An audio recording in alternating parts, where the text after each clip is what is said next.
آج کا ولاگ ہے، بس میں بولتی جا رہی ہوں. مجھے نہیں پتا، میں نے نہ اس کی تیاری کی ہے، نہ میں نے اس کو کچھ لکھا ہے، نہ اس کے پوائنٹ. جو میری ریگولر زندگی کے الفاظ ہیں، جو میں نے اپنی زندگی سے سمجھا ہے، آج میں صرف وہی بول رہی ہوں نا.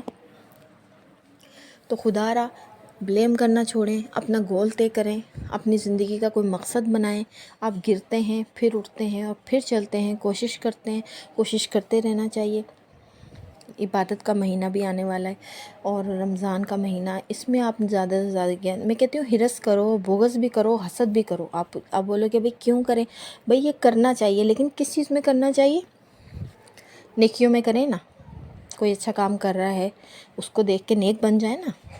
آپ بد کو دیکھ کے بد بن رہے ہیں، اسی کے ساتھ ویسے ہی رویہ کر رہے ہیں، تو پھر آپ میں اور اس میں فرق ہی نہیں ہے. بات یہ ہے، بات ہے سمجھنے کی، بات ہے اپنی اپنی سوچ کی. اس سوچ کو آپ نے کیسے ڈالنا ہے، اپنی زندگی کو کیسے گزارنا ہے، یہ طے آپ نے کرنا ہے. جب آپ کے فیصلے کوئی اور کرنے لگ جائے گا تو سمجھو نا، آپ نے اپنی زندگی کا داؤ پہ سب اسی کے ہاتھ میں دے دیا. پھر آپ کی کیا لائف ہے، آپ کے کیا گولز ہیں. یہ سب چیزیں طے آپ نے کرنی ہے. کوئی آ کے آپ کو نہیں بتائے گا، کوئی آپ سے نہیں پوچھے گا کہ آپ نے یہ کام کیوں کیا، کس لیے کیا. کیوں کرتے ہیں دوسروں کی فکر؟ چھوڑیں نا. کسی نے کیا کیا، کیا پایا، کیا کھویا، آپ نے کیا اپنی زندگی میں پایا، آپ نے کیا کھویا. اپنے گربان میں جھانکنا چاہیے. خود سے خود کا موازنہ کریں. کسی سے کسی کا موازنہ نہیں ہو سکتا. حسد کرنا، برائی کرنا، حسد جو ہے نا، حسد کے بارے میں آپ کو ایک حدیث بتاؤں. آپ سمجھتے ہیں نا کہ ہم اللہ تعالیٰ ایسی بیماریوں سے ہمیں بچائے. یقین کریں، میں ایسے بندوں کو بیماری والا ہی بولوں گی. آئی ایم سو سوری، مجھے نہیں پتا یہ چیزیں کس کس کے اندر ہیں. ہو سکتا ہے میرے اندر بھی ہیں، لیکن یہ بہت ہی بیماری ہے ایک بڑی، حسد، بغض، بخیلی. تو بخل کرنا بھی بہت غلط ہے. یہ نا حسد نیکیوں کو ایسے کھا جاتا ہے جیسے آگ لکڑیوں کو کھا جاتی ہے. اب آپ سوچ لیں، ایک حسد اتنا سا ورڈ ہے، سین دال حسد. تو ہم کہہ رہے ہوتے ہیں ہماری دعائیں قبول نہیں ہوتی. دراصل ہمارے خود کا فیل ہوتا ہے. ہماری دعائیں کیوں قبول نہیں ہو رہی؟ کیونکہ ہمارا جو رجحان اور جو گمان ہے نا، وہ دوسروں کی طرف زیادہ ہے اور خود کی طرف نہیں ہے اتنا. یقین کریں، تہجد کی نماز میں جو مانگیں وہ نہ ملے، یہ گارنٹی دیتی ہوں. آپ کو بھی پتہ ہے، لیکن تھوڑی سستیوں کی وجہ سے ہم اپنی عبادت کے مشغول کو تھوڑا سا ٹائم نہیں نکالتے. اپنے دنیاوی کاموں کو اتنا بڑھا لیا ہے کہ نہیں نکالتے. دیکھیں، کوئی کام نہیں آئے گا، نہ رشتہ دار. آپ حقوق سب کے نبھائیں جو اللہ تعالیٰ نے بتایا ہے اسلامی طریقے سے. سب کے ایک عزت ہے، رسپیکٹ ہے، سب کے ایک الگ الگ جگہ ہے، وہ ہے. لیکن یہ بات یاد رکھیں، آپ خود کو بھی ٹائم دیں، اپنے لیے ٹائم نکالیں، اپنی عبادت کے لیے ٹائم نکالیں. کیونکہ یہ جو ٹائم جا رہا ہے نا، پھر واپس نہیں آنا. زندگی یہی 50 60 70 سال ہے. اس کے بعد ہم نے اپنے اللہ کے آگے جواب دہ ہونے. اپنی زندگی کیسے گزاری، کیا کیا، کیسے کھایا، کیا عبادت کی. آئی ڈونٹ نو کہ ہماری عبادت قبول ہو رہی ہے نہیں ہو رہی ہے، لیکن ہم کچھ نہ کچھ تو کر سکتے ہیں نا. اللہ کو منانے کے لیے جھک سکتے ہیں، اللہ کے سامنے گڑ گڑا سکتے ہیں. تو میری جو یہ ہے کہ تہجد میں آپ لازمی اٹھیں، 2 نوافل کا اہتمام لازمی کریں. اس میں بھی بہت زیادہ قبولیت کا ٹائم ہوتا ہے. استغفار کرنے والا کے لیے تو اتنی احادیثیں ہیں، اتنا کچھ ہے کہ اس کی رزق میں اضافہ کر دیا جاتا ہے. ہم سمجھتے صرف گناہ گار ہوتا ہے جو استغفار کرتا ہے. نہیں، رزق میں اضافہ کر دیا جاتا ہے.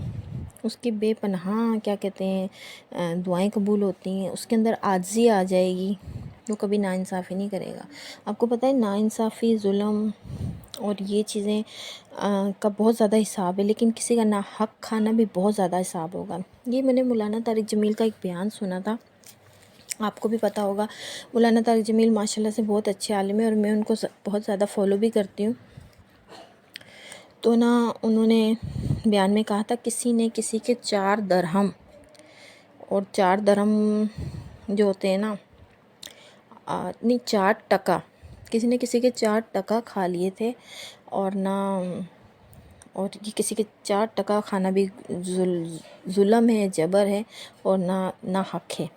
تو وہ دونوں جیسے اللہ کے پاس 2 بندے کھڑے ہوئے، اللہ تعالیٰ نے بولا بھئی کیا معاملہ ہے، تو انہوں نے کہا بھئی جیسے ہی اس نے میرا ایسے پیسے کھائے ہیں، تو اللہ تعالیٰ نے بولا صحیح ہے، آپ کی ساری نیکیاں میں آپ کو دے دوں گا جس کے پیسے کھائے تھے، اب آپ خوش ہو؟ تو وہ بولتے نہیں، یہ میرے پیسے تو مجھے زیادہ لگ رہے ہیں، اس نے کھائے، میرا حق زیادہ جیسے دنیا میں کیا ہے، پامال کیا ہے۔ تو اللہ تعالیٰ نے بولا صحیح ہے، آپ کے سارے گناہ بھی میں اس کو دے دوں گا۔ اب وہ جس نے دنیاوی غرض کے لیے جو تھوڑی سی رقم کھائی تھی، آج وہ اللہ کے سامنے شرمندہ، دنیا کے سامنے شرمندہ، اور اپنی نیکیوں سے بھی اس نے ہاتھ دھوئے، اور تو اور اس کے جس کے حق کھایا تھا اس کے گناہ بھی اپنے سر لے لیے۔ ہم اپنی دنیاوی زندگی کو بہترین بناتے جا رہے ہیں، آرائشوں سے، زیبائشوں سے، ہر چیز سے۔ بے شک یہ دنیاوی رحمتیں ہیں، حاصل ہو رہی ہیں، ان کے فائدے بھی لیں، لیکن سوچیں ذرا، آج آپ کو آپ کی زندگی نے کہاں لا کے کھڑا کر دیا ہے، ہم کہاں جا رہے ہیں؟ ہم دین سے تھوڑی دور نہیں ہو رہے؟ کیا ہمیں اپنی اصلاح کی ضرورت نہیں ہے؟ کیا ہمارے بچوں کو ہمیں اصلاح کی ضرورت نہیں دینی چاہیے؟ ضرور غور کریں، اور ہم نیکی کریں تو کبھی کبھی اللہ کی رضا کے لیے کریں، چھپ کے کریں نیکی، بتانے کی ضرورت ہی نہیں ہے۔ اور دوسری بات، دوسروں کو بھی نیکی کی طرف لے کر آئیں نا۔ آج کل بولنے کا دور نہیں ہے، یہ نہیں ہے بھئی، بولنے کا دور کیوں نہیں ہے؟ ہمارے نبی صلی اللہ علیہ وسلم تو وہاں پہ سے تبلیغ کرتے تھے، اونٹوں پہ اور نہ پیدل جاتے تھے، ریگستان صحرا پار کرتے تھے۔ آج کل تو آپ کے پاس ہر قسم کی سواری ہے، سہولت ہے، آپ جاؤ، مسجد میں جاتے ہو تو بائک پہ جاتے ہو، گاڑی میں جاتے ہو، آپ کو کس چیز کی سہولت نہیں ہے بھئی؟ اس دور سے اس دور کا موازنہ کریں تو ہم خسارے میں، ہمارے پاس سب نعمتیں رحمتیں ہونے کے باوجود بھی ہم وہ کام نہیں کر پا رہے ہیں جو اس وقت کے عالم دین نے کر دیا۔ ولاگ کیسا لگا ہو، لائک شیئر سبسکرائب کیجیے گا، اپنا بہت سارا خیال رکھیے گا۔ اللہ حافظ۔